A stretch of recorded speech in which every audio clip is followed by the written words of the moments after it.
નમસ્કાર મિત્રો, આજના વિડીયોની અંદર આપણે દાંતને લગતી આપણે કોઈ પણ પ્રકારની બીમારી હોય, માની લો કે તમારા દાંત દુખતા હોય, દાંત હલતા હોય, ઘણી વખત દાંતની અંદરની તરફ આમ પેઢાની અંદર દુખાવો થતો હોય, ઘણી વખત પેઢા પર સોજો પણ આવી જતો હોય અને બંને દાંતની વચ્ચે ગેપ પણ બનતી હોય, દાંત ધીરે ધીરે ઘસાતા હોય અથવા તો દાંતની ઉપરની લેયર આપણે જોઈએ ને તેની અંદર ધીરે ધીરે આપણે ખરોચ અને એ તૂટતા હોય છે।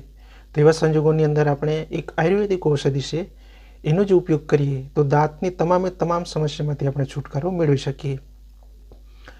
તો આ વિડીયો તમે અંત સુધી જોઈ લેજો અને ચેનલ પર પહેલી વખત આમ થયું હોય મિત્રો તો ચેનલને જોરથી સબસ્ક્રાઈબ કરી દેજો, સાથે બેલ બટન પણ દબાવી દેજો અને તેથી કરીને તમને આવી જ આયુર્વેદિક ઔષધિઓ વિશે તમને માહિતીઓ મળતી રહેશે। તો હવે શરૂઆત કરીએ કે દાંત સંબંધી આપણને કોઈ પણ પ્રકારની તકલીફ થાય તો એની અંદર મિત્રો 2 થી 3 એવા આયુર્વેદિક ઔષધિ છે જેનું જો આપણે સેવન કરીએ તો આપણે દાંતની તમામે તમામ સમસ્યામાંથી છુટકારો મેળવી શકીએ, બરાબર છે। એની અંદર સૌથી એક નંબર છે મિત્રો વડનું દાંતણ, વડવાઈ આવે ને એનું દાંતણ, બીજા નંબર છે બાવળ અને ત્રીજા નંબર છે મિત્રો કણજી, બરાબર। આ ત્રણેયમાંથી તમે કોઈ પણ એક વૃક્ષનું દાંતણ તમે કરવાનું ચાલુ રાખો એટલે દાંતની તમામે તમામ સમસ્યામાંથી તમે છુટકારો મેળવી શકશો। તો આપણે સૌને ખ્યાલ છે મિત્રો કે દાંત આપણા કેમ હલી જાય છે, ઓછી ઉંમરે પણ દાંત હલી જતા હોય છે, તૂટી જતા હોય છે, દાંતની અંદર દાંત સડવા પણ લાગતા હોય છે મિત્રો, બરાબર છે। એના કારણે પેઢાની અંદર પોરું થાય, સોજો આવી જાય, તો એની પાછળ ઘણા એવા કારણો છે, આપણે જાણીએ પણ છે છતાં પણ આપણે લાપરવાહી કરીએ છીએ જેથી કરીને આપણે દાંત નબળા થઈ જાય, બરાબર છે, અને આપણે વધારે ખર્ચ કરવાનું જરૂર પડી શકે। તો બને ત્યાં સુધી મિત્રો આપણે આપણા દાંતને સુરક્ષિત રાખીએ, મજબૂત રાખીએ તો આપણું સ્વાસ્થ્ય આપણે સારી રીતે રાખી શકીએ। તો એની અંદર છે મિત્રો વડની વડવાઈનું દાંતણ તમે કરો, વડવાઈ આવે ને એનું દાંતણ તમે કરો, 1 મહિનો 2 મહિના સુધી તમે કરો અને જે કંઈ તમે બહારનું જે કંઈ ટૂથપેસ્ટ, કોલગેટ આ તે કદાચ તમે એનો ઉપયોગ કરતા હો તો એને સ્ટોપ કરી દો બને ત્યાં સુધી, તો જ તમને એની અંદર રાહત મળશે। અથવા તો તમે કાચી વડવાઈ હોય ને એનું પણ દાંતણ કરી શકો, અથવા તો એ વડવાઈ તમે કાપી લાવો અને એને શેકી નાખો, થોડી હલકી શેકી નાખો એટલે થોડું એ દાંતણ નરમ થઈ જશે અને ત્યારબાદ તમે એનું ચાવો સેવન કરો તો ખૂબ રાહત તમને મળી શકશે। દાંત પણ ધીરે ધીરે કરે જે કંઈ દાંતની અંદર ગંદકી હશે, દાંતની અંદર પીળાશ હશે એ પણ દૂર થઈ જશે, દાંત મજબૂત પણ થઈ જશે, હલવાના પણ બંધ થઈ જશે, દાંતની અંદર દુખાવો, સડવું આ તે બધું તમામે તમામ નાનીથી મોટી બીમારીઓ સુધી તમે છુટકારો મેળવી શકશો। વડની વડવાઈનું દાંતણ અથવા તો તમે બાવળનું દાંતણ અથવા તો કણજીના દાંતણનું સેવન તમે કરો એટલે દાંતની તમામે તમામ સમસ્યામાંથી છુટકારો મેળવી શકશો। તો વડ એક આયુર્વેદની દ્રષ્ટિએ ખૂબ અગત્યનું વૃક્ષ છે, ઔષધિ છે, બરાબર છે। એ પિત્ત પ્રકોપ જે છે એને શાંત કરી શકે છે, એટલે કે આપણા શરીરની અંદર માની લો કે આપણા પેટની અંદર બળતરા થાય, આંતરડાની અંદર બળતરા થાય, ઘણી વખત આપણે ભોજન લીધા બાદ અથવા તો ભોજન લીધા વગર પણ આપણે અનુભવ થઈ ચૂક્યો હોય કે પેટની અંદર આપણે થોડું જલન જેવું થતું હોય છે, એવો અનુભવ કદાચ તમને થયો હશે 1-2 વાર, તો કદાચ તમને 1-2 વાર થાય તો કોઈ વાંધો નહીં, પણ કન્ટિન્યુ જો તમને મહિનાની અંદર 1-2-3 વખત જો થતું હોય તો એવા સંજોગોની અંદર તમારે કરવાનું શું, વડ હોય ને એની છાલ લઈ લેવાની, તમારી ઈચ્છા અનુસાર તમે છાલ લઈ લો, એને વાટી નાખો, થોડીક કૂટી નાખો અને એને પાણીની અંદર એને ગરમ કરો, ઉકાળો, ત્યારબાદ ઠંડુ પડવા દો, ગાળી નાખો અને તમે જો સેવન કરો એટલે કે વડની વડવાઈનું ઉકાળો બનાવીને આપણે સેવન કરીએ તો પેટની અંદર જે કંઈ બળતરા થાય, આંતરડાની અંદર જે કંઈ બળતરા થાય એમાંથી આપણે છુટકારો મેળવી શકાય। અને બીજું કે આપણા શરીરની અંદર, આપણા આખા શરીરની અંદર આપણે ગરમીનો અહેસાસ થાય, બરાબર છે। ઘણી વખત આપણે હાથ પગની અંદર બળતરા થતા હોય, પગના પંજાની અંદર બળતરા થતા હોય, બરાબર છે, એટલે ગરમીનો અહેસાસ જો થતો હોય આખા શરીરની અંદર તો તમારે કરવાનું શું, વડનું દૂધ લેવાનું, બરાબર છે, 1 ચમચી અથવા 2 ચમચી પણ તમે લઈ શકો, એની અંદર તમારે સાકર વાટી અને નાખી દો અને મિક્સ કરી દો, એ સાકર કમ્પ્લીટ મિક્સ થઈ જાય ત્યારબાદ તમે એનું જો સેવન કરો તો શરીરની અંદર જે કંઈ બળતરા થતા હોય એની અંદર તમને ખૂબ સારું રિઝલ્ટ તમને મળી શકશે। અને બીજું કે આપણે આંખોની અંદર બળતરા થતા હોય, પગના તળિયાની અંદર બળતરા થતા હોય, બરાબર છે, પેટની અંદર બળતરા થતા હોય, એટલે શરીરની તમામ અંગની અંદર જો તમને બળતરા થતા હોય, પેશાબ કરતી વખતે બળતરા થતા હોય, તો એની અંદર પણ આપણે રાહત મળી શકે. જો મિત્રો તમે વનની છાલનો ઉકાળો બનાવીને તમે પીઓ તો તમને રાહત મળશે.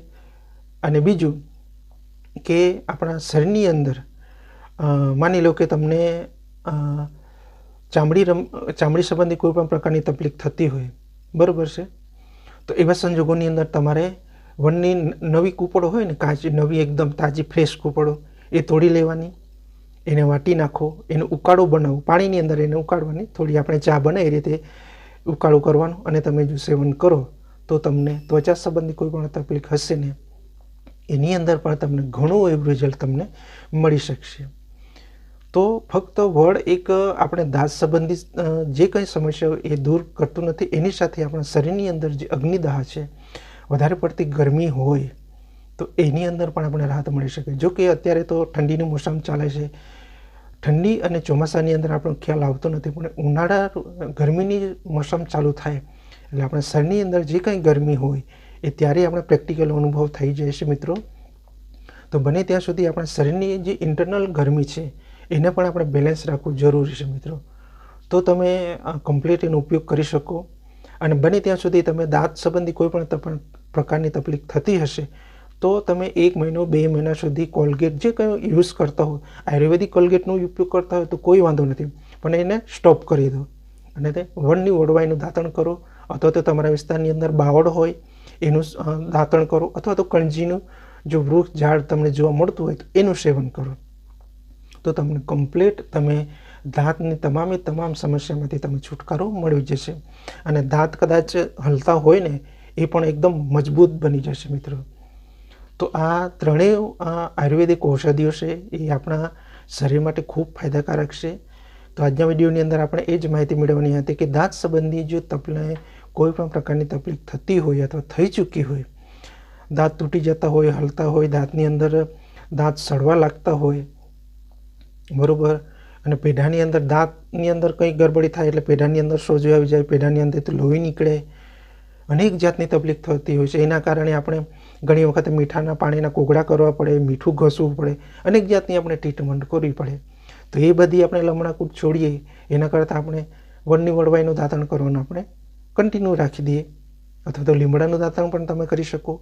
જો મિત્રો આ બધી આયુર્વેદિક ઔષધિનું દાંતણ જો આપણે કરીએ તો મિત્રો આપણા દાંતની અંદર જે કંઈ જીવજંતુ હોય, જે જીવાણુ હોય, કદાચ આપણે ભોજન બાદ આપણે બ્રશ કરીએ અથવા કોઈ પણ આપણે મોઢું સાફ કરતા હોય, બને ત્યાં સુધી આપણા મોંની અંદર કદાચ જીવજંતુ રહેતા હોય તો એ આપણે આયુર્વેદિક ઔષધિના દાંતણનું જો સેવન કરીએ તો એના રસ દ્વારા એ જીવાણુ પણ એનો નાશ થઈ જતો હોય, ઇન્ફેક્શન થતું હોય, એની અંદર પણ આપણે છુટકારો મળી શકે. તો આજના વિડીયોની અંદર આપણે એ જ માહિતી મેળવવાની હતી કે વડ એ આપણા શરીર માટે ખૂબ ફાયદાકારક છે, આયુર્વેદિક ખૂબ અગત્યની ઔષધિ છે. તો તમે અવશ્ય ટ્રાય કરજો. અને કદાચ મિત્રો તમને દાંત સંબંધી કોઈ પણ પ્રકારની તકલીફ ના હોય છતાં પણ તમે 1 મહિના સુધી વડની વડવાઈનું દાંતણ કરો તો તમને પ્રેક્ટિકલી હુબહુ તમને ખ્યાલ આવી જશે કે હા ખરેખર જબરજસ્ત આપણને પરિણામ અને રિઝલ્ટ આપણને મળી શકે. તો આ માહિતી તમને કેવી લાગી જોરથી જણાવજો અને જોરથી કમેન્ટ કરજો. અને ચેનલ પર પહેલી વખત આવવાનું થયું હોય મિત્રો તો ચેનલને ઝડપથી સબસ્ક્રાઈબ કરી નાખજો, જેથી કરીને તમને આવી જ આયુર્વેદિક ઔષધિ વિશે માહિતી મળતી રહેશે. જો કે અત્યારના સમયની અંદર આપણે આયુર્વેદિક ઔષધિની જરૂર પડે કે ના પડે એનો આપણે ખ્યાલ નથી, પણ બને ત્યાં સુધી આવનાર સમયની અંદર, આવનાર ભવિષ્યની અંદર જો આપણે આયુર્વેદિક ઔષધિઓ વિશે જાણકારી હોય અને ભૂલે ચૂકે કદાચ જરૂર પડે તો એનો આપણે ઉપયોગ કરી શકીએ, જેથી કરીને આપણે જે કંઈ બીમારી હોય એને જળમૂળથી ધીરે ધીરે કરીને આપણે શરીરમાંથી બહાર આપણે મોકલી શકીએ. તો ચોક્કસપણે તમે આ ચેનલને સબસ્ક્રાઈબ કરી દેજો. તો મળીએ કોઈ બીજો વિડીયો સાથે. ત્યાં સુધી મારા તમામ દર્શક મિત્રોને લાંબુ અને સુરક્ષિત આયુષ્ય મળી રહે એ પ્રભુને પ્રાર્થના. અને બને ત્યાં સુધી આપણું આયુષ્ય અને આ શરીરની જાળવણી રાખવી આપણી પોતાની ફરજ છે મિત્રો. તો બને ત્યાં સુધી આપણા શરીર પ્રત્યે લાપરવાહી ના કરીએ. જેટલું આપણે શરીર પ્રત્યે લાપરવાહી કરશું એટલું જ શરીર આપણે જેટલા પણ પૈસા કમાઈશું, બરાબર છે, તો એ પૈસા આપણા શરીરને જ આપણે આપવા પડશે. તો બને ત્યાં સુધી આપણું શરીર એકદમ સ્વસ્થ રહેશે, સ્ટ્રોંગ રહેશે, તો આપણે કોઈ પણ કામ સારી રીતે કરી શકીશું. તો મળીએ કોઈ બીજા વિડીયો સાથે. ત્યાં સુધી મારા તમામ દર્શક મિત્રોને જય શ્રી કૃષ્ણ. રાધે રાધે.